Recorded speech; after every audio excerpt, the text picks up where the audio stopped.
കനത്ത മഴയെയും പ്രളയത്തെയും തുടർന്ന് ദാമൻ, ദാദ്ര ആൻഡ് നഗർ ഹവേലി, ദക്ഷിണ ഗുജറാത്ത് മേഖലകളിൽ കുടുങ്ങിപ്പോയ 170ഓളം പേരെ ഇന്ത്യൻ കോസ്റ്റ് ഗാർഡ് സിവിൽ ഭരണകൂടത്തിന്റെ സഹകരണത്തോടെ രക്ഷപ്പെടുത്തി.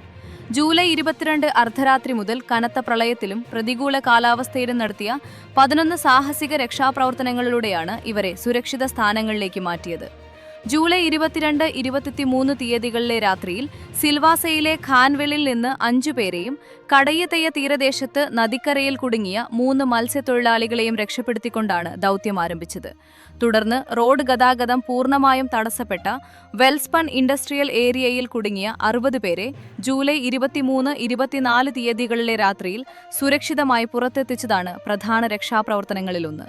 തുടർന്ന് എയ്റോ ഫൈബർ ലിമിറ്റഡിന് സമീപം വെള്ളക്കെട്ടിൽ കുടുങ്ങിയ ബസ്സിൽ നിന്ന് 7 പേരെയും ഡോങ്ക്രിയിൽ നിന്ന് 10 പേരെയും വെൽസാദ് പർദി മേഖലയിൽ കുടുങ്ങിയ 4 പേരെ ഹെലികോപ്റ്റർ മാർഗവും കോസ്റ്റ് ഗാർഡ് സംഘം രക്ഷപ്പെടുത്തി.